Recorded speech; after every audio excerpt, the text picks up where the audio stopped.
সবাইকে শুভেচ্ছা। কেমন আছেন আপনারা? তো প্রতিবারের মতো চলে এলাম আজকে আবার নতুন একটা বই নিয়ে। আজকে পড়ব বিখ্যাত ফ্রান্স কাফকার দ্য মেটামরফোসিস। মেটামরফোসিস শব্দটির অর্থ হচ্ছে রূপান্তর। ফ্রান্স কাফকার এই লেখরীতিকে বলা হয় কাফকাকায়েস্ক, যেটা হচ্ছে যে এক প্রকার ধাঁধা, জটিলতা, নিরাশা, হতাশা, দুঃস্বপ্নময়, যন্ত্রণা পীড়িত, পাপবোধ, অপমান, অর্থহীন, অন্ধকার, পরাবাস্তবতা, এমন ভরা একটা জগৎ, যে পরিস্থিতি থেকে বাঁচার বা পালানোর পরিষ্কার কোনো পথ নেই। কাফকার এই মেটামরফোসিস পড়তে পড়তে আমাদের মনে হবে যে অ্যাকচুয়ালি কি কাফকা আসলে কোনো সাইকোলজিস্ট ছিলেন কি না। তিনি কিভাবে এই গল্পটার মধ্যে দিয়ে একটা মনস্তাত্ত্বিক পুরো ব্যাপার উঠিয়ে এনেছেন, এরকম আগে আর কখনোই কোনো গল্পে বা উপন্যাসে দেখা যায় না, খুবই রেয়ার। চলুন শুরু করা যাক। আমি গল্পের ধারাবাহিকতা ঠিক রাখার জন্য ছোট ছোট নোট করে নিয়েছি, যেন ঠিকভাবে পর্যায়ক্রমে এগোতে পারি। কারণ আমরা যেভাবে এগোবো, এখানে যে গল্পের নায়ক, তার মনস্তাত্ত্বিক বিষয়গুলোই সেভাবে ধাপে ধাপে এগোবে। আচ্ছা চলুন আমরা গল্পের মধ্যে দিয়ে সেটা ব্যাখ্যা করি। গ্রেগর সামসা নামে একজন যুবক, যে কিনা একজন ভ্রাম্যমান সেলসম্যান, একদিন সকালে হঠাৎ করে ঘুম থেকে জেগে উঠে দেখল সে একটা পোকা হয়ে গেছে। সে সারা রাত অস্বস্তিকর সব স্বপ্ন দেখেছে এবং সে সকালে উঠে দেখছে যে সে দৈত্যাকৃতির একটি পোকায় পরিণত হয়েছে, এবং যে পোকার নাম কাফকা বলছেন ভার্মিন। ভার্মিন হচ্ছে এক ধরনের খুব হার্মফুল পোকা এবং ইনসেক্ট। এই ভার্মিনের যে খারাপ দিকগুলো সেটা হচ্ছে এটা জীবাণু ছড়ায়, এটা সহজে নিয়ন্ত্রণ করা যায় না। তারা প্যারাসাইট। এবং সামসা, গ্রেগর সামসা ঘুম থেকে জেগে উঠে তার নিজের এই অবস্থা দেখে ভাবছে যে কি হলো আমার। সমাজ, আমলাতন্ত্র, পুঁজিবাদ, সরকার, শাসন, পারিবারিক দ্বন্দ্ব, পারিবারিক বিশৃঙ্খলা, এই বিষয়গুলো নানা রূপকের মধ্যে দিয়ে তিনি তার সাহিত্যে তুলে ধরেছেন। এবং তার এই লেখ্যরীতিতে এবং এই গল্পের মধ্যে দিয়ে আমরা প্রচুর রূপকের সন্ধান পাবো, অনেক মেটাফোর আমরা পাবো, এবং সেগুলো খুবই ইন্টারেস্টিং। মেটামরফোসিস গল্পে আমরা পরাবাস্তববাদের যে ফর্মটা দেখতে পাই, সেটা গল্পের প্রধান চরিত্র হচ্ছে গ্রেগর সামসা, এবং সে ইলিউশনের মতো একটা বিষয় সে টের পাচ্ছে, কিংবা এটা তার কল্পনাও হতে পারে যে সে একটি পোকায় পরিণত হয়েছে।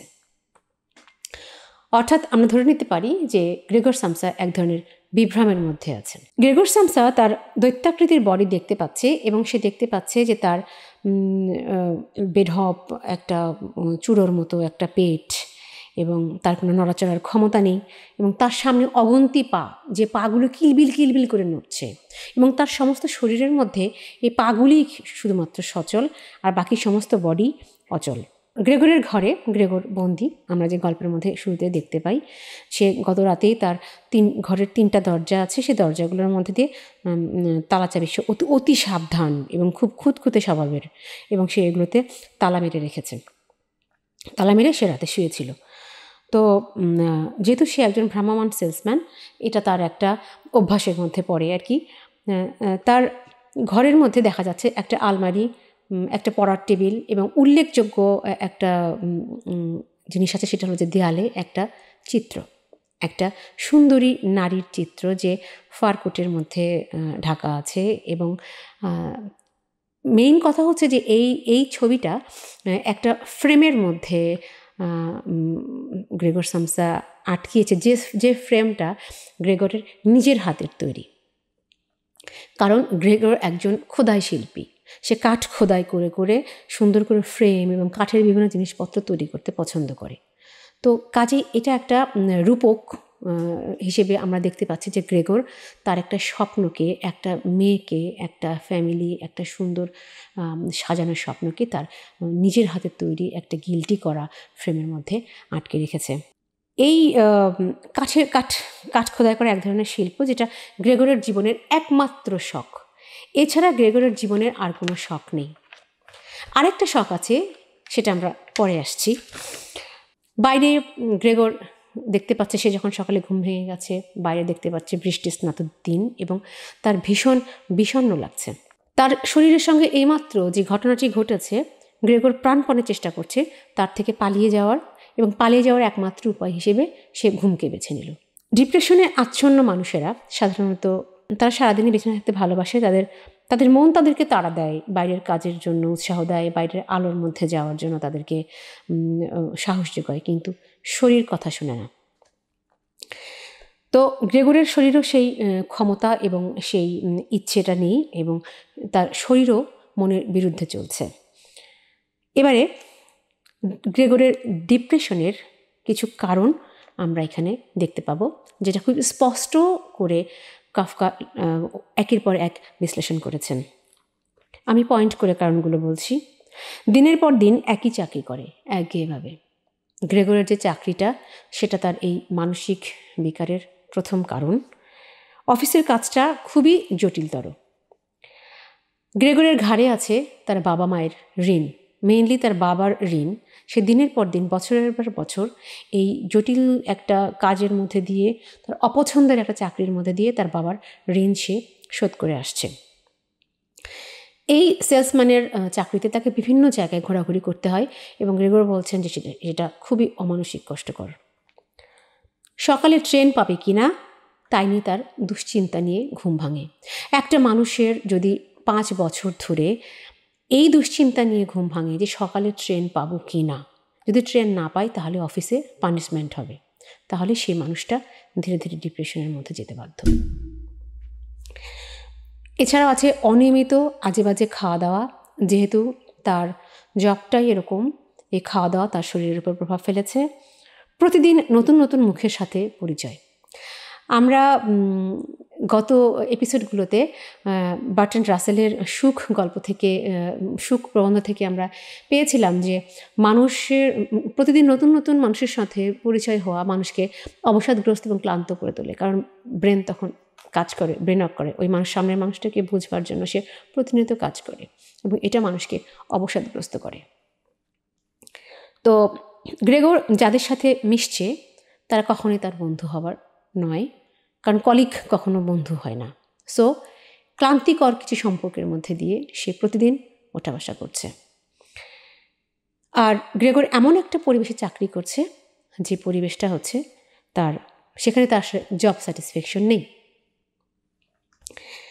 আমলাতান্ত্রিক নিয়মে যেখানে বস তাদেরকে রুলিং করে, কর্মচারীদের ওপর বসের কোনো বিশ্বাস নেই, কর্মচারীদেরকে সে সন্দেহ করে, তারা মিথ্যাবাদী এটা ভাবে। গ্রেগর ভাবছে যে সে যদি এখন অসুস্থতার কথা বলে একটা খবর জানায়, হয়তো বস এটা কখনোই বিশ্বাস করবে না। তিনি কী করবেন, বিমা কোম্পানি থেকে ডাক্তারকে নিয়ে এসে প্রথমে পরীক্ষা করাবেন, তারপরে তিনি সেটা বিশ্বাস করবেন। তো এমন একটা অফিসে যাওয়ার জন্য গ্রেগরকে প্রতিদিন সকালে উঠে তার আরামের ঘুম ভেঙে, তার পরম শান্তির ঘুম ভেঙে তাকে ছুটতে হয়, এবং প্রতিদিনকার তার কাজ হচ্ছে রেলের যে সময়সীমা, এইটা তার রুটিন চেক করা। তো গল্পে কাফকা বারবার একটা কথা বলছেন যে পর্যাপ্ত ঘুমের কথা। অ্যাকচুয়ালি তিনি বলতে চাইছেন যে দুশ্চিন্তামুক্ত ঘুম এবং পর্যাপ্ত ঘুম মানুষকে সুস্থ রাখে। গল্পটি পড়তে পড়তে মনে হবে গ্রেগরের ঘরটি, গল্পটি পড়তে পড়তে আমার মনে হয়েছে যে গ্রেগরের ঘরটি আসলে গ্রেগরের একটা দেহ।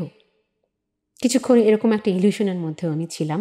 যেমন 6:45 যখন গ্রেগরের ঘুম ভাঙছে না, কারণ সে তার বিছানা থেকে উঠতেই পারছে না, তার শরীর নিয়ে, তার এই রূপান্তরিত হয়ে যাওয়া শরীর নিয়ে সে নড়তে পারছে না, সে অবশ হয়ে পড়ে আছে। তখন দরজায় তার মা টোকা দিচ্ছে, এবং দরজা মাতা স্নিগ্ধ কণ্ঠে তার মা তাকে ডাকছেন যে গ্রেগর ওঠো, তোমার ট্রেনের সময় হয়ে গিয়েছে। মায়ের কথার উত্তর দিতে গিয়ে গ্রেগর টের পেল যে তার কথা অসংলগ্ন হয়ে যাচ্ছে এবং বিশৃঙ্খল হয়ে যাচ্ছে। সে যা বলছে তা বিকৃত হয়ে যাচ্ছে, কিন্তু সে তার এই পরিস্থিতিটা তার স্নেহময়ী মায়ের কাছে বর্ণনা করতে চাইছে, কিন্তু সে পারছে না। আসলে মানুষ যখন বিভ্রমে চলে যায়, মানুষ যখন ডিপ ডিপ্রেশনে চলে যায়, তখন তার কথাবার্তার অসংলগ্নতাও তার মানসিক স্বাস্থ্যের সঙ্গে সঙ্গে চলে আসে। এরপরে মায়ের পরে দরজায় টোকা পড়ল, এরপরে তার বাবা। এখানে গ্রেগরের বাবার যে ক্যারেক্টার, সেটা একটা ডিক্টেটরশিপ, এবং তিনি সবসময় একটা কড়া শাসনের মধ্যে ছেলেমেয়েদেরকে রেখেছেন। তিনি দরজা টোকা দিচ্ছেন এবং তিরস্কার করছেন, করে বলছেন যে কেন দরজা খুলছো না, ট্রেনের সময় পার হয়ে যাচ্ছে, অফিস যেতে হবে না। এবং আরেক দরজায় 3টে দরজা দেখতে পাচ্ছি, একটা দরজায় মা, একটা দরজায় বাবা, আরেকটা দরজায় বোন, এবং বোন বিলাপের শব্দে কান্না করছে। 3 রকম প্রতিক্রিয়া, বাবা তিরস্কার করছে, মা ভালোবেসে স্নিগ্ধ কণ্ঠে ডাকছে, এবং বোন বিলাপ করছে। 3জনই ভীষণ একটা উদ্বেগের মধ্যে আছে, কারণ এই পরিবারের একমাত্র উপার্জনক্ষম পুরুষ হলো গ্রেগর।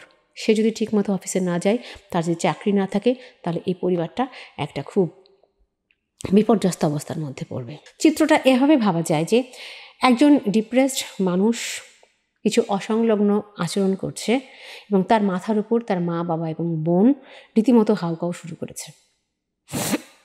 তখন ওই মানুষটার মানসিক অবস্থা কেমন হতে পারে? এতক্ষণ গ্রেগরের যে ইচ্ছেটা ছিল যে সে সবাইকে জানাবে যে তার একটা রূপান্তরিত হয়েছে, সেভাবে পোকায় পরিণত হয়ে গিয়েছে, কিন্তু এদের যা আস্ফালন শুরু হয়েছে, তাতে করে সে কী করলো, মনে মনে স্বস্তি বোধ করলো যে তার 3টা দরজাতেই তালা দেওয়া আছে, এরা ঢুকতে পারবে না, বরঞ্চ সে একাই থাকুক, তাতে করে সে অনেক স্বস্তির মধ্যে থাকবে। এভাবে সে পুরোপুরি নিজের মধ্যে গুটিয়ে গেল। তার যে ইচ্ছেটা ছিল সবার সঙ্গে শেয়ার করার, তার এই অবস্থাটা সেটা আর করলো না। তারপরেও কিন্তু গ্রেগর স্বাভাবিক জীবনের কথা ভাবছে না তা নয়, সে স্বাভাবিক জীবনের কথা ভাবছে। সে নিজেকে এভাবে প্রবোধ দিচ্ছে যে আগেও তো বহুবার এরকম হয়েছে, বিছানা থেকে উঠতে ইচ্ছে করেনি, মানসিক অবসাদ হয়েছে, ক্লান্তি হয়েছে, বিভিন্ন হোটেলের স্যাঁতসেঁতে রুমের মধ্যে তাকে সময় কাটাতে হয়েছে, এবং তখন তো সেই অবস্থা থেকেও সে ফিরে এসেছে, সে ব্যাক করেছে। এবারও সে অবশ্যই ব্যাক করতে পারবে এবং সে তার চাকরিতে ফিরতে পারবে। এখানে দেখা যাচ্ছে যে মানুষ যখন ডিপ্রেশনে চলে যায়, তার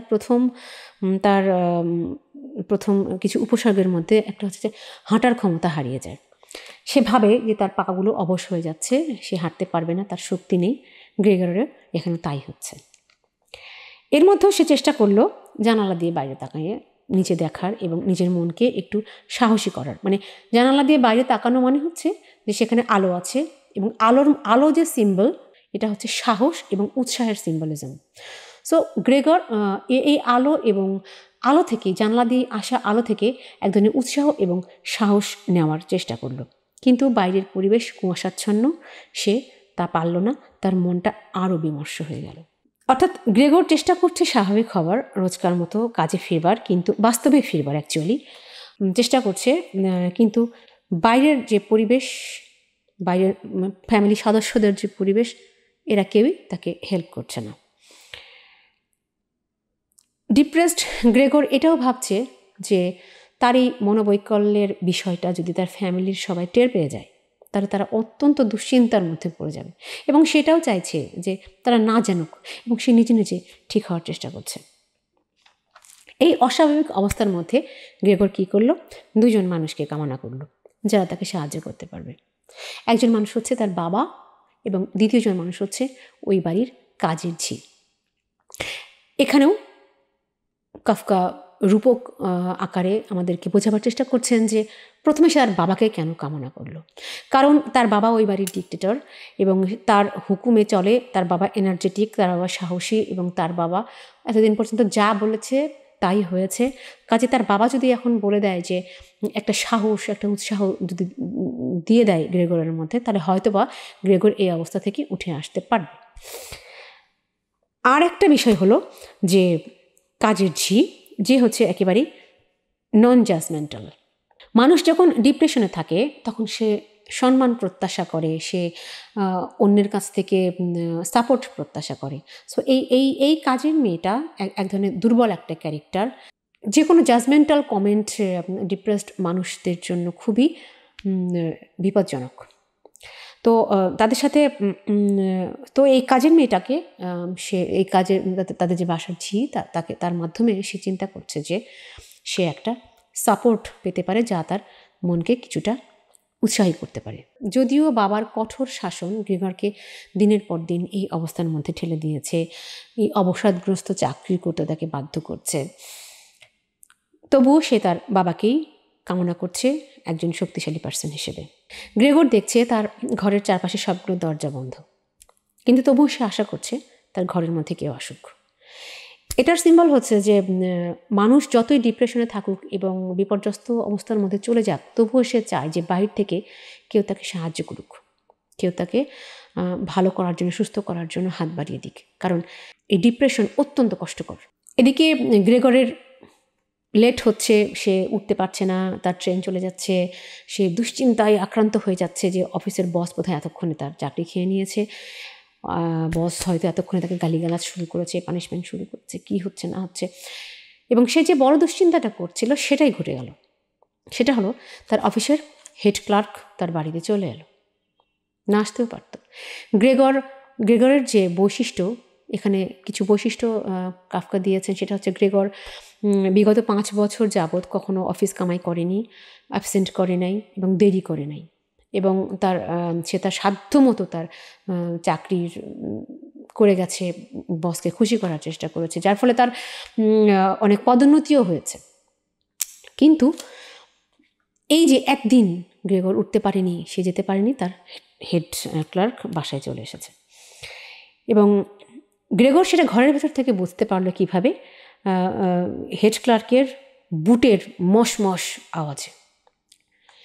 এইটা একটা সিম্বল যে হেড ক্লার্কের বুটের মশমশ আওয়াজ তাকে ভীষণ ভয় পাইয়ে দিচ্ছে। এখানে চাকরি যাবার ভয়ে গ্রেগর যখন তটস্থ, তখন তার বসের পক্ষ থেকে হেড ক্লার্ক যখন হাজির হয়ে গেল, তখন গ্রেগর ভাবছে যে কর্মচারী মানে কি মিথ্যেবাদী, তার কোনো নিজস্ব চিন্তার কি অধিকার নেই, স্বাধীনতা নেই, তারা চোর, তারা কি নিবেদিত প্রাণ নয়। এইসব হতাশামূলক চিন্তা গ্রেগরকে উত্তেজিত করে তুলছে। হেড ক্লার্কের বার্নিশ করা চামড়ার বুটের মচমচ শব্দ, যেটা আমি কিছুক্ষণ আগে বললাম, একটা কড়া রুলিং এর মেটাফর, যে রুলিং মানুষের মনস্তাত্ত্বিক ক্ষয় সাধন করছে, লক্ষ লক্ষ হাজার হাজার কর্মচারীর মনের ক্ষয় সাধন করে। এখানে কাফকা একটি গুরুত্বপূর্ণ সাইকোলজিক্যাল ব্যাখ্যা দিয়েছেন, তা হলো এই মুহূর্তে গ্রেগরের মনে হচ্ছে তার বাবা মা বোন যদি এখন কান্নাকাটি আর অনুরোধ উপরোধ না করত, তাহলে গ্রেগর একটু শান্তিতে থাকতে পারত, তার ব্রেনটা একটু আরাম পেত। কিন্তু মানুষগুলো এমন করছে কারণ, আচ্ছা, সে এটাও ভাবছে যে মানুষগুলো কেন এমন করছে। আসলে মানুষগুলো এমন করছে কারণ তারা একটা অনিশ্চয়তার মধ্যে পড়ে গেছে, এবং এই অনিশ্চয়তাগুলো তাদের মধ্যে অস্থিরতা তৈরি করছে, এবং এই অস্থিরতা তাদেরকে একটা বিশৃঙ্খল আচরণের মধ্যে নিয়ে যাচ্ছে। একটার পর একটা হচ্ছে। প্রথমে মানুষ চিন্তা করে, তারপর তার চিন্তাটা তার শরীরের মধ্যে দিয়ে প্রবাহিত হয়, তার মন সেটা নিয়ে চিন্তা ভাবে, এবং তারপরে তার চিন্তাটা আচরণের মধ্যে দিয়ে প্রকাশ পায়। যেহেতু তারা সবাই একটা বিশৃঙ্খল আচরণ প্রকাশ করছে গ্রেগরের সামনে, তখন গ্রেগর ওদের ওই আতঙ্কিত অবস্থা দেখে নিজেও আতঙ্কিত হয়ে যাচ্ছে। এদিকে হেড ক্লার্ক তো দরজার ওপার থেকে নেগেটিভ কথার বর্ষণ বইয়েই যাচ্ছে, এবং শেষ পর্যন্ত গ্রেগরের এই অবস্থাকে তিনি কি বললেন? তিনি বললেন, অবিশ্বাস্য গোয়ার তুমি। এটা একটা অপবাদ। গ্রেগর নাকি একটা অবিশ্বাস্য রকমের গোয়ার্তমি করছে। আসলে মানসিকভাবে বিষাদগ্রস্ত মানুষগুলোকে বোধহয় আমরা এভাবেই অত্যাচার করি, তাদের অসুস্থতা না বুঝে, তাদেরকে মমতা না দেখিয়ে, এবং তাদেরকে দায়িত্বহীন, গোয়ার, অযৌক্তিক, বাতিগ্রস্ত, অযোগ্য এসব বলে আমরা গালিগালাজ করে যাই। আর উল্টো দিকে অসুস্থ ওই মানুষটা নিজেকে প্রোটেক্ট করার জন্য কি করে, সে বলে না না সামান্য, যেমন গ্রেগর বলছে না না কিছু হয়নি, আমার সামান্য মাথা ঝিমঝিম করছে, শরীর একটু অসুস্থ লাগছে, এই তো আমি এখনই উঠে পড়ছি, আমি এখনই অফিসে যাচ্ছি। এবং সে অনবরত চেষ্টা করছে তার পেছনের যে রেকর্ডগুলো, যে কাজের ভালো গুডউইলগুলো, সেগুলো ওদেরকে জানাতে, যে তবুও তারা যেন তাকে এই অপবাদ না দেয়, কারণ এই অপবাদগুলো তাকে প্রচণ্ড কষ্ট দিচ্ছে। কিন্তু তার বক্তব্য কেউই বুঝতে পারছে না। মানুষ নিজের অবস্থা যতক্ষণ লুকিয়ে রাখে ততক্ষণই তার অস্বস্তি এবং অশান্তি। যখন সে প্রকাশ করে দিতে পারে তখন সে অনেকটা ফ্রি হয়ে যায়, তখন তার প্রশান্তি এবং বিশ্রাম নেমে আসে। তো গ্রেগর চাইছিল তার এই করুণ অবস্থাটা সে যদি প্রকাশ করে দিতে পারত সবার কাছে, সবাই জানুক, এবং সে চাইছিল তার এই অবস্থাটা তার পরিবারের সদস্যরা মেনে নিক, তাহলে সে ধীরে ধীরে একটা স্বাভাবিক জীবনের মধ্যে ফিরে আসতে পারবে, সে একটা পথ খুঁজে পায়। কিন্তু তা না করে বাহির থেকে তাকে এমনভাবে মেন্টাল প্রেশার দেওয়া হচ্ছে যে গ্রেগর রীতিমতো ব্যথায় কাতরাতে লাগলো। গ্রেগর যখন অনেক কষ্টে ভেতর থেকে বোঝাতে চেষ্টা করছে যে সে সুস্থ নয়, তখন এখানে আমরা দুটো চরিত্রকে পাই। দুটো চরিত্রের কথা উল্লেখ করা হচ্ছে। সেই দুটো চরিত্র, একটা হচ্ছে ডাক্তার এবং আরেকটা হচ্ছে তালাওয়ালা। এখানে কাফকা শব্দ দুটোকে একটা জ্যোতিচিহ্নের মধ্যে রেখেছেন, যেটা হচ্ছে ডাক্তার এবং তালাওয়ালা।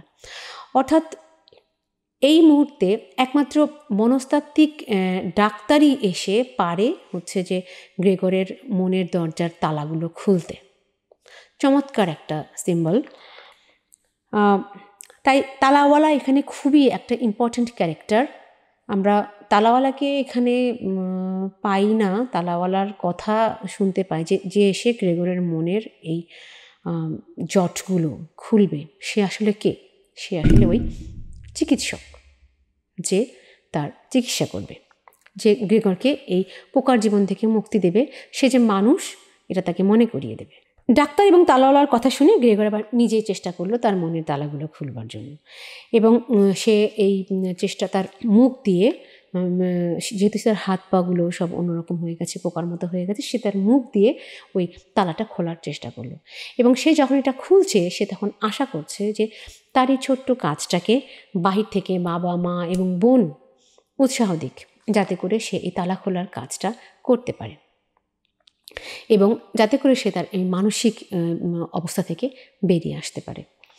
এরপর গ্রেগর তালা খুলে যখন বেরিয়ে আসলো এবং গ্রেগরকে যখন সবাই দেখল, এদের সবার এক একজনের এক এক রকমের প্রতিক্রিয়া হলো।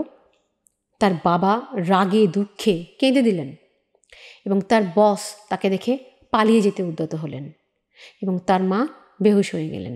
এই যে এখানে কাফকা যেটা বোঝাতে চাচ্ছেন যে এ ধরনের একজন মানুষকে, একটা যার হতাশাগ্রস্ত, সে বিষাদগ্রস্ত, তাকে আমরা কি করি, ধীরে ধীরে ভয় পাই, তাদেরকে দূরে ঠেলে দিই এবং তাদেরকে আইসোলেশনে পাঠিয়ে দিই। আর গ্রেগরকে বের হওয়ার পরে, তাকে দেখার পরে এই মানুষগুলো এমন একটা আচরণ শুরু করলো যেন গ্রেগর নিজের ইচ্ছা করে এমন পোকা হয়ে গেছে, নিজের ইচ্ছা করে যেন এমন অবস্থায় পরিণত হয়েছে। ঠিক এই সময় যখন গ্রেগর বেরিয়ে আসছে, ফ্ল্যাশব্যাকে কাফকা এমন একটা ছবি দেখাচ্ছেন, যে ছবিটার মধ্যে গ্রেগর একসময় সেনাবাহিনীর লেফটেন্যান্ট ছিল, তার একটা ছবি। সে খুব স্মার্টলি এবং সাহসী ভঙ্গি করে দাঁড়িয়ে আছে। সে একটা ফ্ল্যাশব্যাক দেখা গেল যে মানুষ কোথায় থেকে কোথায় নামতে পারে, এরকম একটা দুর্দান্ত স্মার্ট লেফটেন্যান্ট আজকে পোকায় পরিণত হয়েছে। হেড ক্লার্ক যখন গ্রেগরকে দেখে পালিয়ে যাচ্ছে, তখন গ্রেগর তাকে আটকাবার চেষ্টা করছে, কারণ সে তখনও চাইছে যে তার চাকরিটা বাঁচুক। কারণ হেড ক্লার্ক যদি অফিসে গিয়ে তার বসকে সব কিছু জানিয়ে দেয়, তাহলে তার চাকরিটা আর থাকবে না। এবং সে হেড ক্লার্কের পিছিয়ে পিছিয়ে যাওয়ার চেষ্টা করে, কিন্তু ক্লার্ক প্রচণ্ড ভয় পেয়ে চলে যায়। হেড ক্লার্ক একটা ছড়ি, একটা লাঠি ফেলে যায়। এই ছড়ি বা লাঠি একটা রূপক।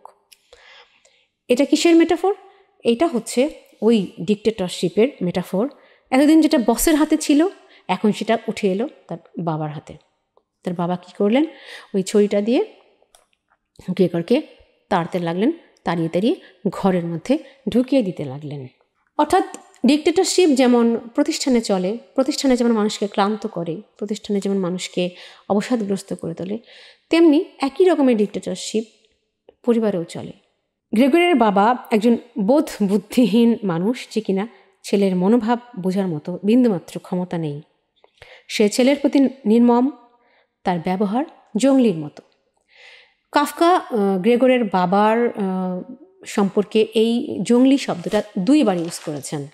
তিনি হিস হিস শব্দ করে গ্রেগরকে তাড়াতে লাগলেন, যেন গ্রেগর একটা কোনো জন্তু জানোয়ার কিংবা একটা নিতান্তই কীটপতঙ্গ, মানে এতটাই তুচ্ছ তাচ্ছিল্য যে তিনি হিস হিস করে তাকে তাড়াচ্ছেন। এতক্ষণ পর্যন্ত গ্রেগর সামনের দিকে এগিয়ে নিজেকে কিছুটা স্বাভাবিক করার চেষ্টা করছিল, কিন্তু তার বাবার এই ছড়ি তাকে আবার ভয় পাইয়ে দিল।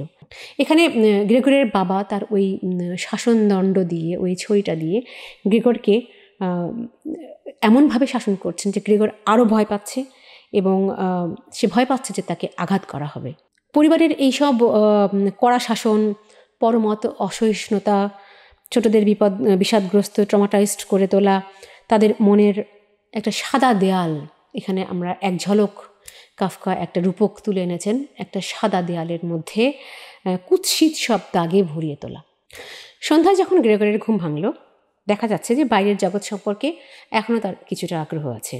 তাই সে উকি দিয়ে দরজার তলা দিয়ে তার বোন এবং বাবা মা কী করছে এটা দেখতে লাগলো। সে দেখল যে তার বোন তার জন্য দুধ, ঘন তোলা দুধ এবং সাদা চমৎকার স্বাদযুক্ত পাউরুটি রেখে গেছে, যেটা তার খুবই প্রিয় খাবার। কিন্তু তার গ্রেগর তার এই প্রিয় খাবারটিও খেতে পারল না। তার গাটা ঘিন ঘিন করে উঠল। গভীর ডিপ্রেশনে থাকা মানুষের এটা আরেকটা উপসর্গ যে খাবারের প্রতি ধীরে ধীরে তার রুচি এবং খাবারের প্রতি তার আনন্দ নষ্ট হয়ে যাবে। গ্রেগর তার বিষণ্ণ ঘন অন্ধকারের মধ্যে অপেক্ষা করে যে কেউ একজন তার কাছে আসুক এবং তার এই নিঃসঙ্গতা দূর করুক। একটা বিষয় যখন সে বলছে যে যখন সে সকালে তালা দিয়ে ঘরবন্দি করে বসেছিল, তখন সবাই হুমড়ি খেয়ে পড়ছিল সে কী করছে না করছে জানার জন্য, তাকে জাগানোর জন্য। তখন সে দরজা খোলেনি, কিন্তু এখন যখন সে দরজা খুলে রেখেছে তখন আর কেউ আসছে না। তার মানে হচ্ছে যে মানুষ যখন সব রহস্য জেনে যায় তখন আর সেখানে আগ্রহ বোধ করে না। যতক্ষণ সে একজন মানুষ অন্য মানুষের মনের হদিস না পাচ্ছে ততক্ষণ পর্যন্ত সে দরজায় নক করবে এবং কড়া নাড়বে। যখন সে তার মনের অবস্থাটা জেনে যায়, হদিস পেয়ে যায়, তখন আসলে তার প্রতি আর তো কোনো আগ্রহ থাকে না।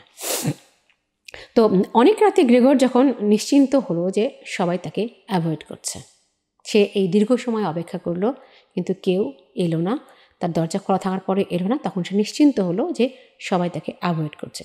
এইবারে সে একটু শান্তি পেল এবং সে ধীরে ধীরে চিন্তা করলো যে এবারে জীবনটাকে কীভাবে নতুন করে ভালোভাবে ঢেলে সাজানো যায় সেটার কথা ভাবা যাক। সে যখনই ভাবছে যে জীবনটাকে কিভাবে নতুন করে ঢেলে সাজাবে, একটা আশা, একটা উৎসাহ তার মধ্যে জাগছে, ঠিক পরক্ষণেই তার মনটাকে গ্রাস করছে পুরনো জীবনের ক্লান্তি আর অবসাদ এবং উদ্বেগ। আশা নিরাশার যে আলো ছায়া, মনস্তাত্ত্বিক সমস্যার মধ্যে যে আশা নিরাশার আলো ছায়া খেলে যায় মানুষের মধ্যে, মানুষটার সঙ্গে লড়াই করে, এখানে তারই রূপক কাফকা ব্যাখ্যা করেছেন। আমরা রাসেলের সুখ গল্পের মধ্যে পড়েছিলাম যে মানুষ যখন কোনো বিরক্তিকর কাজে দিনের পর দিন, বছরের পর বছর ক্লান্তিকরভাবে একঘেয়েভাবে করে যায়, তখন একটা সময় সে কাজটা আসলে তাকে আর পিছু ছাড়ে না। সে কাজটা তাকে ধাওয়া করে এবং একটা উদ্বেগের মধ্যে নিয়ে যায়। তেমনি একটা ভয়, এই যে 5 বছর ধরে যে ভয়টা গ্রেগর সামসা তার মনের মধ্যে বহন করে আসছে, সেই ভয়টাকেই তাকে আবার অ্যাটাক করছে, আক্রমণ করছে। সে কিছুতেই সেখান থেকে বেরিয়ে নতুন জীবনের কথা ভাবতেই পারছে না। তাছাড়া সে কিন্তু বন্দি নয়, তার দরজা কিন্তু খোলা, সে কিন্তু বেরিয়ে যেতে পারতো, সে কিন্তু বেরিয়ে গিয়ে অন্য একটা জীবনের সন্ধান করতেই পারতো, কিন্তু সে বেরোতেই পারছে না। ওই যে ভয়, ওটা তাকে আরও অন্ধকারাচ্ছন্নময় জীবনের মধ্যে ঠেলে দিচ্ছে। এর মধ্যে একটা ঘটনা আছে যে তার বোন যখন তাকে দেখে ভীষণ ভয় পেয়ে গেল এবং সে তখন সোফার নিচে, সে বুঝতে পারলো যে সে আসলে খুবই কদাকার এবং তাকে দেখা যায় না এবং তাকে দেখা যাচ্ছে না, তাকে নেওয়া যাচ্ছে না, তখন সে কী করলো, নিজেকে আবারও লুকিয়ে ফেলল। রিজেকশন, মানুষ কিন্তু সবসময় রিজেকশন সহ্য করতে পারে না। তো সে যখন তার বোনের দ্বারা প্রথমত রিজেক্টেড হলো, সে কী করলো, সোফার তলে। আমরা এখানে 3টাভাবে গ্রেগরকে লুকাতে দেখব। প্রথমে সে তার ঘরের মধ্যে তালাবদ্ধ হয়ে লুকিয়েছে, এবারে পেলাম হচ্ছে সোফার নিচে লুকিয়েছে। এরপরে আমরা পাবো হচ্ছে সে আরও গভীরে লুকাতে চাইছে, একটা চাদর দিয়ে নিজেকে ঢেকে ফেলছে। আমরা সেইখানে আসব। তার আগে গ্রেগরের খাবারের দায়িত্ব নিয়েছে তার বোন। বাড়ির সমস্ত বাসি পচা খাবারগুলো সে তার ভাইকে এনে দিচ্ছে, কারণ টাটকা খাবারের গন্ধ গ্রেগর সহ্য করতে পারছে না। গ্রেগরের খাবারের পাত্র আলাদা হয়ে গেছে এবং তার ছড়ানো ছিটানো খাবার খুব সাবধানে তার বোন কী করছে, উঠিয়ে নিয়ে যাচ্ছে। এবং সে এত সাবধানে এই কাজটা করছে, এত ঘৃণা নিয়ে, এত একটা যে তার মনে হচ্ছে যে ওই খাবারে টাচ লাগলে ওই জীবাণুটা সংক্রমণ হয়ে তার শরীরে ছড়িয়ে পড়তে পারে।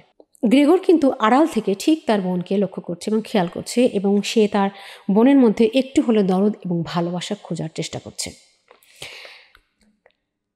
কাজের মেয়েটা ভয়ে কাজ ছেড়ে দিল, এবং এই কাজের মেয়েটা কাজ ছেড়ে দেওয়ার সময় এমন একটা ডায়লগ এখানে কাফকা ইউজ করেছেন যে আমাদের সেই পুরনো ট্যাবু, কেউ মানসিকভাবে বেকারগ্রস্ত হলে এটা গোপন রাখো, এটা বলা যাবে না। তো সেই কাজটাই হলো। কাজের মেয়ে যাওয়ার সময় বলে গেল যে আমি শপথ করে বলছি যে আমি তোমাদের বাড়ির এই বিভ্রাটের কথা এটা নিয়ে কাউকে জানাবো না, কাউকে বলবো না। তো এতদিন গ্রেগর কিন্তু পুরো পরিবারকে চালিয়েছে, তাদের সুখ দিয়েছে, তাদের ঋণ শোধ করে আসছে, তাদের স্বাচ্ছন্দ্য দিয়েছে, তাদের বিভিন্ন জায়গায় ঘুরতে নিয়ে গিয়েছে, অনেক পরিশ্রম করেছে, এবং তার বাবা মা ধরেই নিয়েছে যে এটা হচ্ছে গ্রেগরের দায়িত্ব। এবং প্রথম তারা অনেক কৃতজ্ঞতা দেখালেও তার কিছু পরে দেখা যাচ্ছে যে গ্রেগরের বাবা সেরকম ভালোবাসা তার মধ্যে ওরকম আমরা পাই না। তো যেহেতু গ্রেগরি এতদিন এই সংসারটা চালাচ্ছিল, এত সুন্দর একটা বাড়িতে এনে তাদেরকে রেখেছে, তাদের কোনো অভাব হতে দিচ্ছে না, তাদেরকে স্বাচ্ছন্দ্যে রেখেছে, তো গ্রেগরের এই পরিস্থিতিতে এই পরিবারটা একটা ভীষণ দুশ্চিন্তার মধ্যে পড়ে গেল, এবং তারা একটা উদ্বেগের মধ্যে চলে গেল। বৃদ্ধ বাবা যে দীর্ঘদিন কাজ করে না, শুয়ে বসে কাটাচ্ছে, তার শরীর মেদবহুল হয়ে গেছে। মা একজন হাঁপানির রুগী, তার যেন সে 17 বছরের একটা বাচ্চা, ইম্যাচিউর। অ্যাকচুয়ালি মায়ের ক্যারেক্টারটা কিছুক্ষণ পরে আমি বলবো, এই মাকে আসলে ইম্যাচিউর বানিয়ে রাখা হয়েছে। এখন তার ছোট বোন, যেও শুধু শৌখিন জীবনযাপন করে, কোনো দায়িত্ব এখনও বোঝে না, তাহলে এই পরিবারটা চালাবে কে, ইনকামটা করবে কে? এই চিন্তাটা গ্রেগরকে লজ্জা এবং আরও অপরাধবোধের মধ্যে ঠেলে দিল। দেখুন কিভাবে একটা মানুষের ওপরে ধীরে ধীরে ধীরে ধীরে আরোপিত হচ্ছে বিভিন্ন বিষয়গুলো। ডিপ্রেশনের প্রথম উপসর্গ হচ্ছে নিদ্রাহীনতা, তার একেবারেই ঘুম থাকবে না। তো গ্রেগর সেটা অর্জন করে ফেলল। তার শরীরের শক্তি ধীরে ধীরে নিঃশেষ হয়ে আসছে। জানালা দিয়ে বাইরে তাকালে সে আগে জানালার বাইরে গাছপালা, মানুষজন, নিচে রাস্তা হেঁটে যাওয়া লোকজন দেখতে পেত, এবং সেখানে একটা হসপিটাল ছিল, এটা সে দেখতে পেত। সে বুঝতে পারতো যে ওটা একটা হসপিটাল। গল্পটার প্রত্যেকটা পরতে রূপক। কিন্তু এখন গ্রেগর আর বাইরে তাকালে সব কিছু ঝাপসা দেখছে। সে ওটা যে হসপিটাল সেটাও আর বুঝতে পারছে না। অর্থাৎ কিছুক্ষণ আগে যে আমরা আলোচনা করলাম যে গ্রেগর একজন ডাক্তারকে কামনা করেছিল, তার মানে সে এখন এটাও ভুলে যাচ্ছে যে হসপিটালে চিকিৎসা হয় এবং তার চিকিৎসা হলে সে ভালো হতে পারত, এই বোধ থেকেও সে সরে যাচ্ছে। তার পার্সপেক্টিভ নষ্ট হয়ে যাচ্ছে। সে যা দেখছে এবং সেটা সে বুঝতে পারছে না, চিনতে পারছে না। তার সব কিছুকে ধূসর মনে হচ্ছে। আকাশ বাতাস সবই বোধগম্যের বাইরে চলে যাচ্ছে। অর্থাৎ কোনো কিছুই ভালো না লাগা। আগ্রহ না থাকলে মানুষের কাছে কোনো কিছু ভালো লাগে না, আর ভালো না লাগলে মানুষ মনোযোগ দিয়ে কোনো কিছু দেখেও না এবং সেটা সে বোঝেও না। ধীরে ধীরে গ্রেগরের চেহারা আরও ভয়ার্থ হয়ে উঠছে, এবং তার ঘরে ঢুকতে তার বোন রীতিমতো আতঙ্কিত বোধ করে। তার আতঙ্ক তার আচরণে প্রকাশ পায়, এবং বোনের আতঙ্ক দেখে গ্রেগর আতঙ্কিত হয়। নিজেকে কদাকার ভেবে সে সোফার নিচে একটা চাদরের নিচে চলে গেল। এই যে বারবার রিজেকশন হচ্ছে এবং বারবার প্রথমবার হেড ক্লার্ক, বাবা মা দ্বারা একসাথে রিজেক্টেড হলো, তখন সে ঘরের মধ্যে লুকালো। এরপর সে বোনের দ্বারা আবার রিজেক্টেড হলো, সে তখন আবার সোফার নিচে লুকালো। এবারে তার বোনই তাকে আবার রিজেক্ট করলো। সে বারবার রিজেক্টেড একটা ব্যবহার দেখাচ্ছে, যার পরে সে চাদরের নিচে, সোফার নিচে চাদরের নিচে লুকিয়ে গেল। সে কেন লুকাচ্ছে?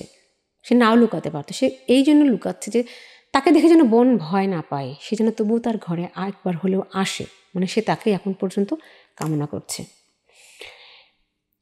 এবারে আসে মা। গ্রেগরের মা গ্রেগরকে অত্যন্ত ভালোবাসে, কিন্তু তার বাবার ডিক্টেটরশিপের কারণে, বাবার শাসনের কারণে সে এই ভালোবাসাটাকে কোনোদিন প্রকাশ করতে পারেনি। তার জাজমেন্টাল বাবা সবসময় কড়া শাসনের মধ্যে রেখেছে। এখানে মায়ের একটা ক্যারেক্টার উল্লেখযোগ্য, যে এই মায়ের আত্মবিশ্বাস খুবই কম, একেবারে জিরো লেভেলের, পিতার উপর নির্ভরশীল, প্রতি মুহূর্তে সে পিতার কোলের মধ্যে ঢুলে ঢুলে পড়ে যাচ্ছে, বেহুশ হয়ে পড়ে যাচ্ছে, তার সিদ্ধান্তহীনতা আছে এবং সে সবসময় ভয় পায়, যার ফলে এবং তাকে সবসময় অসুস্থ দেখায়। উল্লেখযোগ্য যে মায়ের এই বৈশিষ্ট্যগুলো গ্রেগর 100%ই পেয়েছে। একটা সময় পর্যন্ত যখন সে কাজের মধ্যে ছিল, তার ভালো লাগার, তার ছোটোখাটো শিল্পকর্মগুলোর মধ্যে সে ছিল, তখন তার জীবনটা স্বাভাবিক থাকলেও পরবর্তীকালে এই ভয়, পরিবার পরিস্থিতি, সমাজের চাপ এবং চাপে তার মায়ের বৈশিষ্ট্যগুলি তার মধ্যে প্রকট হয়ে উঠছে। এক পর্যায়ে গ্রেগর কী আচরণ করছে এবং কী আচরণ করছে না, এটাও তার বোধগম্যতার বাইরে চলে গেল। সে নিয়ন্ত্রণ হারিয়ে ফেলল এবং সে চিন্তা করছে যে সে তার রুমের মধ্যে, দেয়ালের মধ্যে দিয়ে, ছাদের মধ্যে দিয়ে হেঁটে বেড়াতে পারছে। গ্রেগরের এই বিস্তারকে, এই হেঁটে বেড়ানোকে আরও সুবিধা করে দেওয়ার জন্য তার বোন এগিয়ে এলো এবং সে ঠিক করলো যে ঘরের মধ্যে থেকে আসবাবপত্র কিছু সরিয়ে ফেলতে হবে, তাহলে সে ঠিকঠাক মতো চলাফেরা করতে পারবে। তো এ কাজে সে তার মায়ের সাহায্য চাইল। এ কাজে সে তার মায়ের সাহায্য চাইলো ঠিকই, কিন্তু অ্যাকচুয়ালি গ্রেগরের সমস্ত দায়িত্ব সে নিজের কাঁধে নিয়ে নিয়েছে।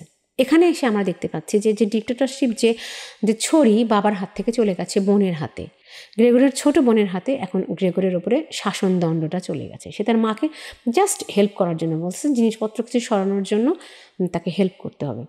তো মা যখন ওই রুমের মধ্যে ঢুকলো, সে তখনও তার ছেলেকে দেখেনি এই অবস্থায়। মা তখন যখন রুমের মধ্যে থেকে জিনিসগুলো সরানো হচ্ছে, এটা খুব ভারী, তখন কিছু সিম্প্যাথি এবং এমপ্যাথি কাজ করলো। মা তখন এমপ্যাথেটিকভাবে সন্তানের জায়গায় নিজেকে স্থাপন করে ফেললো এবং সে বলল যে এতদিনকার গ্রেগরের এই ঘর, তার অভ্যাস, এগুলো যদি সরিয়ে দেওয়া হয়, তাহলে তো সে ধীরে ধীরে ভুলেই যাবে যে সে একসময় মানুষ ছিল। সে তো পরিপূর্ণ একটা জ্যান্ত পোকায় পরিণত হবে। তার অভ্যস্ত জীবন থেকে তাকে না সরানোই ভালো, তার চেয়ে বরঞ্চ এই আলমারিটা এখানে থাক, এটা না সরাই। কারণ মা চাইছিল না যে গ্রেগর নিজেকে রিজেক্টেড ভাবুক, পরিত্যক্ত ভাবুক, এবং তখন তার আর সুস্থ হয়ে ওঠার আসলে আর কোনোই কারণ থাকবে না, আর কোনোই পথ থাকবে না, এটা মা বুঝতে পারছে। এবং তারও উপরই সব কিছু আমরা ছেড়ে দেব, এটা মায়ের মন সায় দিচ্ছিল না। কিন্তু মায়ের এই কথাগুলো গ্রেগরকে ট্রিগার করলো। এতক্ষণ সে যেটা বুঝতেই পারছিল না যে তার ঘর থেকে আসবাবপত্র ছড়িয়ে ফেলা হচ্ছে, তখন সে ট্রিগার করলো, তাই তো আমার এই ঘর থেকে সরিয়ে ফেললে আমার অস্তিত্ব কোথায় থাকে, আমার অতীতের জীবন, আমার ছোটবেলা, এগুলো কোথায় থাকে? আর মায়ের মমতা, মায়ের ভালোবাসা তাকে কিছুটা সচেতন করলো। কিন্তু ছোট বোন, সে মায়ের কথা এটা হতে দিতে নারাজ, কারণ সে হচ্ছে এখন তার বস এবং কম বয়সী শাসক অত্যন্ত উৎসাহী আর ভয়ঙ্কর হয়, জনগণের দুর্দশা ভয়াবহ করে তোলে। তো সেই গ্রেগরের বোনেরও সেই অবস্থা। তো ঘর থেকে প্রথমেই সরানো হলো আলমিরা। আলমিরাটা হচ্ছে সিম্বল, যে আলমিরার মধ্যে গ্রেগরের সরু সরু করাত এবং অন্যান্য যন্ত্রপাতি আছে। গ্রেগরের একসময় শখ ছিল সে কাঠ খোদাইয়ের কাজ করবে, এই শিল্পকর্মগুলি মানুষকে আসলে ভালো রাখে, কিন্তু এগুলো সরিয়ে দেওয়া হলো। এরপরে লেখার টেবিলটা সরিয়ে দেওয়া হলো, যেটা সিম্বল হচ্ছে ছোটোবেলার স্মৃতি এবং তার মধুময় ছাত্র জীবনের, সেটাও সরিয়ে দেওয়া হচ্ছে। এবারে যে সিম্বলটাকে বাঁচানোর জন্য গ্রেগর প্রাণপণে চেষ্টা করলো, সে চাইছে না যে আর কোনো কিছু সরে যাক, প্রাণপণে চেষ্টা করলো, সেটা হচ্ছে যে দেয়ালে ঝোলানো ওই সুন্দরী রমণীর ওই ছবিটা। তার ফ্যামিলি লাইফে আসলে এটা তার ওই ফ্যামিলি লাইফে ফিরে যাওয়ার একটা স্বপ্ন, যেটা এখনও শেষ হয়ে যায়নি, প্রেম, ভালোবাসা এবং সেক্সের সিম্বল, যেটা এখনও গ্রেগর তার বুক দিয়ে আঁকলে রাখলো যেন বোন তার এটা সরিয়ে দিতে না পারে। গ্রেগর যখন নিজের স্মৃতি রক্ষার দায়িত্ব নিজেই নিল, তখন তাকে সবার সামনে আত্মপ্রকাশ করতেই হলো, এবং নিজেকে উন্মুক্ত করে দেওয়া ছাড়া তার আসলে আর কোনো উপায় রইল না, কারণ তার স্মৃতি, তার অতীত এ সমস্ত কেড়ে নেওয়া হচ্ছে, এবং সে তার উপর অবজ্ঞা, গালিবর্ষণ, অপমান, লাথি ঝেঁটা, মানে যা গ্রেগরকে আরও হতাশা, আত্মধিক্কার, দুশ্চিন্তার মধ্যে ঠেলে দিচ্ছে, সে এর বিরুদ্ধে কিছুটা প্রতিবাদ করার চেষ্টা করল। এবং সে যখন বেরিয়ে এলো সবার সামনে লুকানো অবস্থা থেকে, তখন তার মা তাকে দেখে অসুস্থ হয়ে গেলেন। এবং গ্রেগরের মা কেন অসুস্থ হয়ে গেলেন, যেন এটাও গ্রেগরেরই দোষ, এবং তার বোন এটাকে ভীষণভাবে একটা রূপ দিয়ে দিল। এবং তার বাবা আসার সঙ্গে সঙ্গে এখানে একটা ডায়লগ হচ্ছে যে গ্রেগর বেরিয়ে পড়েছে, অর্থাৎ গ্রেগর তার বর্তমান মানসিক অবস্থা সম্পন্ন চেহারা নিয়ে সবার সামনে উপস্থিত হচ্ছে। এতদিন সে ইন্ট্রোভার্ট ছিল, এখন সে পুরোটাই বোধগম্যতার বাইরে। মানুষ আসলে মানুষের এই মেন্টাল এই প্রবলেমগুলো আসলে কোনোদিন সহ্য করতে পারে না, তারা মেনে নিতে পারে না, তারা ঘৃণা করে। এবং মানসিক ভারসাম্যহীন একটা মানুষকে আমরা সবসময় ভাবি যে সে বোধহয় আক্রমণাত্মক, কেন, হয়তো সে হিংসায় এই কাজটা করছে, এবং তারই আচরণটাকে মানুষ হিংসাত্মক ভাবে। এটাই হচ্ছে একটা সুস্থ মানুষের মূর্খতা। গ্রেগর যখন তার কদাকার রূপ নিয়ে সারা বাড়িময় ঘুরতে শুরু করলো, তখন তার বাবা তো ভীষণ ক্ষুব্ধ হয়ে গেল, এবং তার মহা উল্লসিত অন্য একটা রূপ বেরিয়ে এলো। সে যখন তার এই বাবাকে আর চিনতে পারছে না, তার পুরনো হাসি খুশি বাবা, যে বাবা তার বাবাকে সে টাকা এনে দিলে সে কৃতজ্ঞতা বোধ করতো, তার প্রতি নত হয়ে থাকতো, সে তার প্রতি সিম্প্যাথেটিক ছিল। কিন্তু তারা একসঙ্গে আনন্দময় দিন কাটাতো, বিভিন্ন জায়গায় হলিডে পালন করতে, ঘুরতে যেত। সেই মানুষটা হঠাৎ করে চেঞ্জ হয়ে গেল। এখানে গ্রেগর দেখতে পাচ্ছে তার বাবার একটা পোশাক, সবসময় সে ওই পোশাকের দিকে তাকিয়ে থাকে, নীল রঙের একটা পোশাক, যে পোশাকটা হচ্ছে গিল্টি করা, বোতাম বসানো, এবং এটা একটা ইউনিফর্ম। তার বাবার সাজগোজ, সোনালি মনোগ্রাম ওয়ালা টুপি, বুট জুতো তার বাবাকে একটা ডিগনিটি দিচ্ছে, একটা মর্যাদাপূর্ণ অবস্থানে দিচ্ছে, যেটা দেখে গ্রেগরের আমার ভালো লাগছে। এখানে আরেকটি বিষয়, যে তার মা যখন অসুস্থ হয়ে গেল, গ্রেগর কিন্তু ছুটে গিয়েছিল তার মাকে হেল্প করতে। তার মানে এখন পর্যন্ত তার মধ্যে ওই সচেতনতা বোধটুকু আছে যে তার মা অসুস্থ হয়ে গেছে, তাকে দেখে তাকে হেল্প করা উচিত, তার বোনকে হেল্প করা উচিত, এবং তার বাবার মর্যাদাপূর্ণ চেহারা দেখে সে খুশি হচ্ছে। কিন্তু ঠিক তার এই মানসিক অবস্থা বুঝতে না পেরে তার বাবা কী করলো, তার ওই বুট জুতো দিয়ে গ্রেগরের উপর লাথি তুললো, এবং তাকে তার পুরনো অন্ধকারাচ্ছন্ন ঘরে ফিরে যাওয়ার জন্য তাড়া দিতে লাগলো। এবং একই সঙ্গে এখানে তাদের পা উঠে যাচ্ছে, বোন পা দিয়ে খাবার ধরকে দিচ্ছে, বাবা পা দিয়ে লাথি দিচ্ছে। তার বাবা তাকে যেভাবে আক্রমণ করছে, তার সাথে আসলে গ্রেগরের পেরে ওঠা অসম্ভব, কারণ এই আক্রমণের সামনে গ্রেগর আরও ধীরে ধীরে শক্তি ক্ষয় হয়ে যাচ্ছে এবং নিস্তেজ হয়ে যাচ্ছে, তার দম ফুরিয়ে যাচ্ছে, তার শরীর আরও অবসন্ন হয়ে যাচ্ছে এবং অবশ হয়ে যাচ্ছে। এবারে গ্রেগরের বাবা তাকে আপেল ছুঁড়ে মারতে লাগলো। এখানে আপেল হচ্ছে একটা সিম্বলিজম, আপেল হচ্ছে symbolism of love, beauty and wisdom. আমরা গ্রিক মাইথোলজিতে আপেলের অনেকগুলো সিম্বল পেয়েছি, তার মধ্যে আমার কাছে একটা উদাহরণ এই গল্পের সাথে ম্যাচ মনে হয়েছে। সেটা হচ্ছে যে উত্তর আমেরিকার একজন আদিবাসী আমেরিকানকে আপেল বলা হতো, যার ভেতরটা সাদা, বাইরেটা লাল। মূলত অন্যান্য আদিবাসী আমেরিকানরা তাদের সাংস্কৃতিক পরিচয়ের সাথে যোগাযোগ হারিয়ে ফেলেছে। যে আদিবাসীরা তাদের যে লোকগুলো তাদের আদিবাসীদের সাথে তাদের সাংস্কৃতিক যোগাযোগ হারিয়ে ফেলেছে, আইসোলেটেড হয়ে গেছে, তাদেরকে আপেল বলা হয়। আমি এটা গুগলে পেয়েছি। আমার কাছে এই উদাহরণটা খুব সুন্দর, যুক্তিযুক্ত মনে হয়েছে। যে আবার আপেল হলো ধর্মীয়ভাবে রহস্যময় বা নিষিদ্ধ একটা ফল, আপেল একটা পানিশমেন্ট। সো কাজে গ্রেগরকে রহস্যময়, নিষিদ্ধ এবং সাংস্কৃতিক পরিচয়বিহীন এই সবগুলো রূপকই ছুঁড়ে মারা যায়, যেটাই কাফকা মেরেছেন। এবং আরেকটা বিষয় হচ্ছে যে বাবা যখন তাকে আপেল ছুঁড়ে মারছে, তখন অবিশ্বাস্য ব্যথা, ইন্দ্রিয় অনুভূতি, চরম পরিণতি ও শেষ সজ্ঞান দৃষ্টি নিয়ে গ্রেগর তাকিয়ে আছে। বাবা যখন আপেল ছুঁড়ে মারল, তখন গ্রেগরের শরীরের মধ্যে এটা গেঁথে গেল এবং সে আহত হলো এবং সে রক্তাক্ত হলো। অর্থাৎ উইজডম, বাবা তাকে অনেক জ্ঞানের কথা ছুঁড়ে মারছে, যেটা নেবার মতো, যেটা গ্রহণ করার মতো ক্ষমতা গ্রেগরের ব্রেনের নেই, সেটা তাকে কী পরিমাণের আহত করেছে সেটা বোঝার মতো ক্ষমতা তার বাবার নেই। গল্পটির তৃতীয় পর্বে কাফকা ঠিক প্রথম প্যারাতে কাফকা ছোট্ট একটা ট্রিটমেন্ট দিয়েছেন।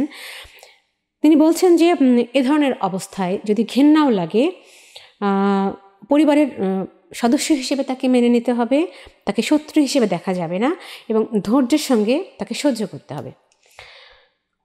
এখন সেই ট্রিটমেন্টে সব কিছু সয়ে নিলে বাড়ির পরিবেশ বর্ণনা করছেন।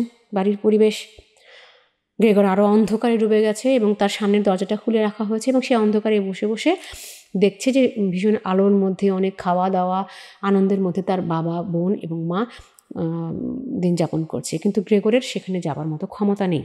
সে কিন্তু সব কিছু ভেঙেছিল, তাদের কাছে যেতে পারে, কিন্তু সে ক্ষমতা তার হচ্ছে না। আর সে আগের মতো তাদের কথা আর বুঝতেও পারছে না। এদিকে পরিবারটাকে বাঁচানোর জন্য তার বাবা কাজে ঢুকেছে, ব্যাংকের নিম্ন স্তরের কর্মচারীদের প্রতিদিনকার সকালের খাবার পৌঁছে দেওয়ার মতো একটা চাকরি। তার মা একটা ফ্যাশন হাউসের কিছু কাজ পেয়েছে, যেখানে সে অন্তর্বাস সেলাই করে, এবং তার বোন একটা কাউন্টারে সেলস গার্ল হিসেবে কাজ করছে, যেখানে সে খদ্দেরদের হুকুম তামিল করছে। ঠিকঠাক মতোই কিন্তু সব কিছু চলছে, কোনো সমস্যা কিন্তু নাই। গ্রেগর সামসা তার রুমের মধ্যে বন্দি হয়ে আছে, সে কিন্তু এদের কোনো প্রবলেমও করছে না।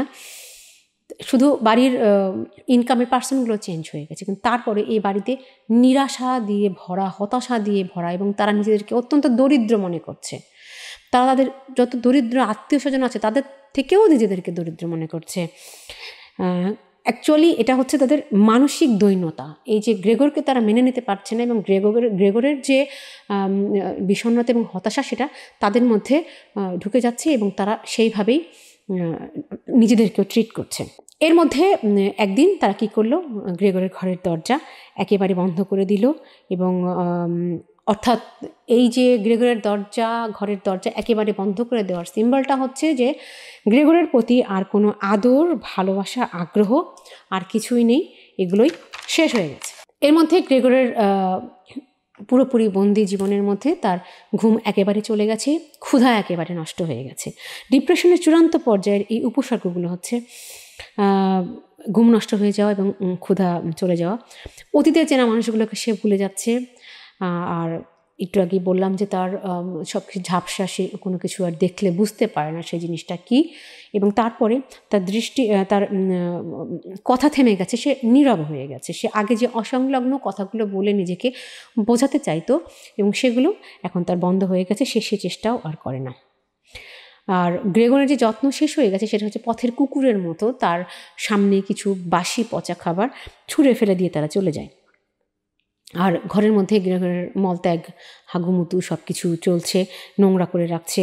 এবং যেটা নিয়ে গ্রেগরের বাবা এবং মা এবং বোনের মধ্যে তুমুল ঝগড়াঝাটি চলছে। গ্রেগরের বোন কোনো মতে তার ঘরটা হয়তো পরিষ্কার করছে কি করছে না, তার মা আবার এসে এটা পরিষ্কার করার চেষ্টা করছে, তার মা কেন পরিষ্কার করার চেষ্টা করছে এটা আবার গ্রেগরের বোন মানতে পারছে না। এখানেও একটা ক্ষমতা নিয়ে একটা দ্বন্দ্ব চলছে। তো মূলত এই ঝগড়াঝাটিগুলো থেকে গ্রেগর সামসার মনে হতে লাগলো যে তাকে নিয়ে যে ধরনের কথাবার্তা হচ্ছে এবং চিন্তাভাবনা হচ্ছে, যে সে কিছুটা বুঝতে পারছে যে সে আসলে সত্যি একটা জানোয়ারে পরিণত হয়েছে। এই অবস্থার মধ্যেও আবার একটু আশা জাগিয়ে তুলছেন ফ্রান্স কাফকা। কি বলছেন, যে মায়ের ভালোবাসা বুঝতে পারে। গ্রেগর মায়ের ভালোবাসা বুঝতে পারছে। মা যখন তাকে একটু ভালোবাসার দৃষ্টিতে দেখছে, সে তখন চুপচাপ হয়ে পড়ে আছে। কিন্তু যখনই তাদের বাড়ির ওই ঝিঁটা এসে তাকে লাঠি ঝাঁটা মারছে, তখনই সে কী করছে, তাকে আক্রমণ করতে ছুটে যাচ্ছে। এর মধ্যে কি হলো, গোটা বাড়ির মালপত্রগুলো গ্রেগরের রুমের মধ্যে ঠেসে ঢুকানো হতে লাগলো। কেন? কারণ তারা খরচে কুলাতে পারছে না, এত বড় বাড়ির খরচ। তারা কি করেছে, ওই বাড়ির একটা ঘর 3 জন মানুষকে, বহিরাগত মানুষকে, বাইরের মানুষকে ভাড়া দিয়েছে। এখন তাদের সাথেও কিছু নোংরা জিনিসপত্র এসেছে, এবং এগুলো সব বাড়ির যে সমস্ত কারো দরকার লাগে না, একদম যেগুলো মানে বাজেয়াপ্ত জিনিসপত্র, সেগুলো গ্রেগর সামসার ঘরের মধ্যে তারা কী করলো, ঢুকিয়ে দিতে লাগলো। এবং সেই ঘরটাকে একটা ডাস্টবিনে পরিণত করে, নোংরা একটা ভাড়ার বা একটা ডাস্টবিনে পরিণত করে দিল। এই 3 জন লোকের একটা ছোট্ট বর্ণনার মধ্যে দিয়ে টের পাওয়া যায় যে এরা ওসিডির রোগী। কেন বলছি, যে তারা অত্যন্ত খুঁতখুঁতে, তারা সবসময় ময়লা খিটখিট করছে, পছন্দ করছে না, ময়লা সহ্য করতে পারছে না। তো এই ওসিডি, এই এদের ফেলে দেওয়া জিনিসপত্রগুলো গ্রেগরের রুমে জমা হতে লাগলো। এই সমাজের যে বাতিগ্রস্ত মানুষের যে বিকৃত মনস্তত্ত্ব দিয়ে একেবারে ঢেকে দেওয়া হলো গ্রেগরের এই ঘরটি, এবং এই ঘরকে এতভাবে ঠেসে দেওয়া হলো যে গ্রেগর এবারে নড়াচড়ার ক্ষমতাই হারিয়ে ফেলল।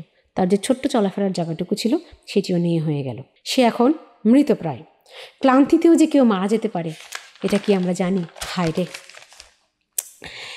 একদিন সন্ধ্যায়, আমরা গল্পের খুব শেষের দিকে চলে এসেছি, প্রায় শেষ পর্বেই চলে এসেছি। একদিন সন্ধ্যায় 3 ভাড়াটিয়াকে তার মা এবং বোন খুব আদর আপ্যায়ন করছে। তাদেরকে মাংস, ঘন ধোয়া ওঠা মাংস এবং আলু ভাজা দিয়ে তাদেরকে ডাইনিং টেবিলে খেতে দিয়েছে। গ্রেগর এটা দেখতে পাচ্ছে, তাদেরকে সার্ভ করছে এবং তাদের সামনে নতজানু হয়ে দাঁড়িয়ে আছে এবং খুব উদ্বিগ্ন হয়ে দাঁড়িয়ে আছে, যেন তারা এটাকে পছন্দ করে, যেন কিছুতেই তারা এই বাড়িটা থেকে চলে না যায়। এবং ওদের সন্তুষ্টি লাভের জন্য তারা প্রাণপণ চেষ্টা করছে। গ্রেগরের দরজাটা সেদিন খোলা ছিল এবং সে এই দৃশ্যটা দেখতে পেল এবং তার এটা দেখে তার খারাপ লাগলো। এবং ওদের যে খাওয়ার যে দৃশ্যটা, ওদের খেতে পারার যে ক্ষমতা, সেটা দেখে গ্রেগরের ভীষণ দুঃখ হলো যে আসলে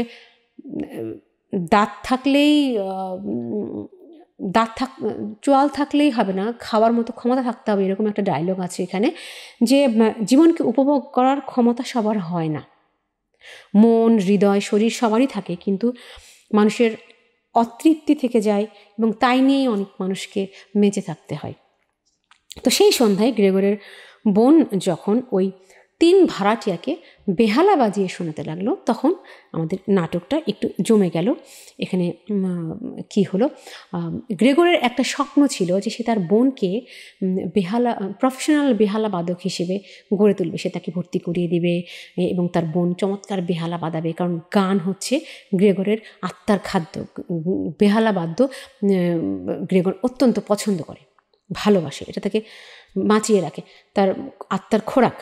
তো সে এটা একটা স্বপ্ন দেখতো তার বোনকে নিয়ে, যে তার বোনকে সে এভাবে একজন শিল্পী বানাবে, কিন্তু সে এটা পেরে ওঠেনি। তার মধ্যে তো এই সমস্ত ঘটনা ঘটে গেল। এখন যেহেতু তার বোন সেরকমভাবে শিখে উঠতে পারেনি, খুব একটা এলোমেলো, মানে খুব একটা অ্যাকুরেট হচ্ছে না তার বাজানো, ফলে ভাড়াটিয়াদেরকে সে খুব খুশি করার চেষ্টা করছে সে ওই বেহালা বাদন দিয়ে, কিন্তু তার ভাড়াটিয়ারা খুশি হচ্ছে না, তারা বিরক্ত হয়ে উঠে যাচ্ছে এবং তারা সিগারেট ফুঁকছে এবং এমন একটা আচরণ করছে যে কোনো মতে তারা, এবং এই যে বাইরের মানুষের এই আচরণটা, এটা গ্রেগরকে আঘাত করলো। আমরা দেখতে পাচ্ছি যে সে কিন্তু সবার প্রতি তার সিম্প্যাথি রয়েছে। তার বাবাকে সে মর্যাদাপূর্ণ জায়গায় দেখতে পেয়ে সে খুশি হচ্ছে, তার মায়ের অসুস্থতার সময় সে তাকে হেল্প করতে এগিয়ে যাচ্ছে, এবং তার বোনকে যে কেউ নেগলেক্ট করছে, অসম্মান করছে, এটাও তাকে আত্মসম্মান, তার মধ্যে আত্মসম্মান বোধ এখনও আছে, এটা তাকে তার ভেতরে খারাপ লাগা জাগিয়ে তুলছে। এবং বোনের বেহালাবাদ নাই, সে কী করলো, তার ভিতরে একটা আগ্রহবোধ জেগে উঠল এবং সে ধীরে ধীরে বেরিয়ে এলো।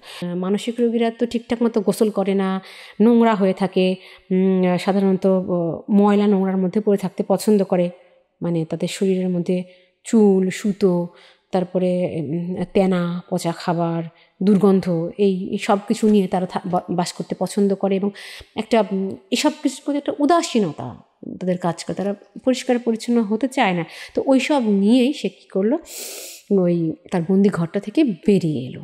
সে বেহালার সুরে আকৃষ্ট হয়ে ঘর থেকে বেরিয়ে আসতে শুরু করলো।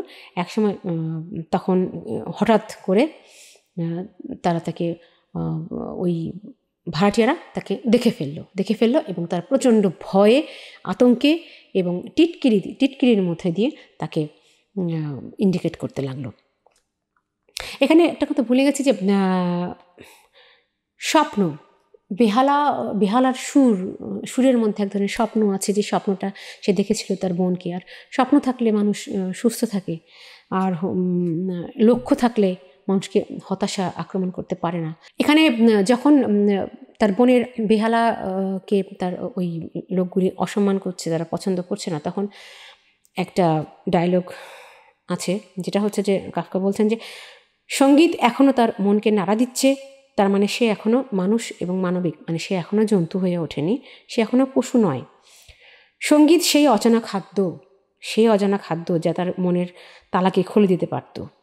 সে যদি ওই বেহালার সুর সহ, গ্রেগর সামসা তখন ভাবছে যে এই লোকগুলোর সামনে থেকে তার বোনকে ওই বেহালা সমেত যদি সে তার ঘরের মধ্যে ঢুকিয়ে নিয়ে যেতে পারত, সেখানে তার বোন বাজাবে এবং সে তার স্বপ্নের কথা তার বোনকে জানাবে যে আমি কি চেয়েছিলাম, আমি চেয়েছিলাম যে তুমি এত বড় একজন শিল্পী হবে। তার বোন তখন আনন্দে কাঁদবে, তার ভাইকে জড়িয়ে ধরবে, তার ভাইকে জড়িয়ে ধরে চুমু খাবে এবং একটা সুন্দর সম্পর্কের আবার নতুন করে সূত্রপাত হবে। সে হয়তো তখন সে আবার সুস্থ হয়ে যাবে, হয়তো সে তার এই পোকার জীবন থেকে আবার মানুষের জীবনে হয়তো ফিরে আসতে পারবে। কিন্তু সমাজের এই মানসিক অসুস্থ মানুষগুলোকে কেউ মেনে নেয় না, তাদেরকে আইসোলেট করে দেয়, তাদেরকে ভয় পায়। এবারও তাই করা হলো। এবারে আবারও সেই শুরুতে সবাই যেমন রিজেকশনের ব্যাপারটা ঘটেছিল, এবারও আবার সবাই মিলে তাকে রিজেক্ট করলো। এবং প্রথমত পরিবারের সদস্যরা, তারপরে বাড়ির ঝি, তার বাবা মা, তারপরে বস এবং সবশেষে বাহিরের যে লোকগুলো। এখানে একটা সিম্বলিকভাবে একটা দৃশ্য দেখানো হয়েছে যে সেই লোকগুলো যখন ডাইনিং টেবিলে দাঁড়িয়ে আছে, 3টা লোক মিলে একটা লোক হয়ে গেল। তার মানে জনগণ, মানে বাহিরের যে আমাদের জানার যে পরিধি, তারাও রিজেক্ট করে দেয়। এবং তারাও যখন গ্রেগরকে রিজেক্ট ঘোষণা করে দিল, তখন গ্রেগর একেবারেই বিবশ হয়ে গেল, তার সমস্ত শক্তি নিংড়ে বেরিয়ে গেল, আর তার নড়াচড়ার ক্ষমতাই রইল না। সে ওইখানেই যে পড়ে গেল এবং সেখান থেকে সে তার ওই ঘরের মধ্যে আর ফেরার শক্তি পাচ্ছে না। এবারে বাবা এবং বোন মিলে তীব্রভাবে চাইছে গ্রেগর নিশ্চিহ্ন হয়ে যাক।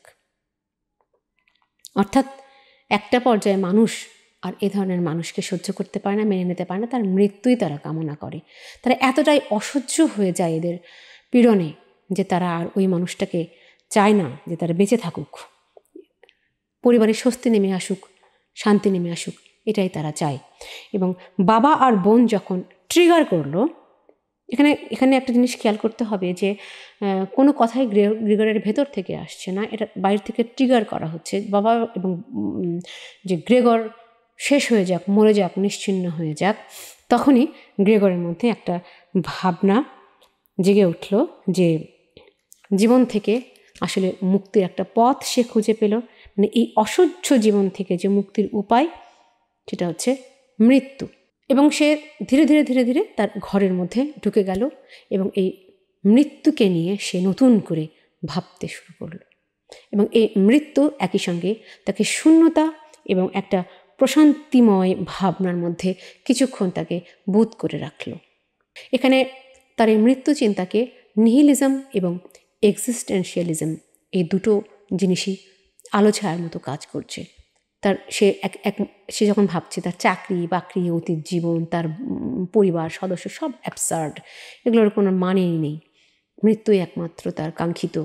এবং আবার তার অস্তিত্ববাদও তার মধ্যে কাজ করছে, যেটা হচ্ছে যে এই মানুষগুলোর মধ্যে তার আর কোনো অস্তিত্বই নেই, তার নিজের মধ্যেই তার কোনো অস্তিত্ব, নিজের অস্তিত্বই সে আর নিজে খুঁজে পাচ্ছে না।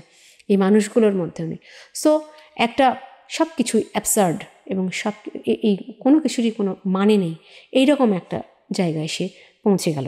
কেউ তাকে আর গ্রেগর বলে মানছে না, কেউ তাকে আর গ্রেগর বলে স্বীকার করতে চাইছে না।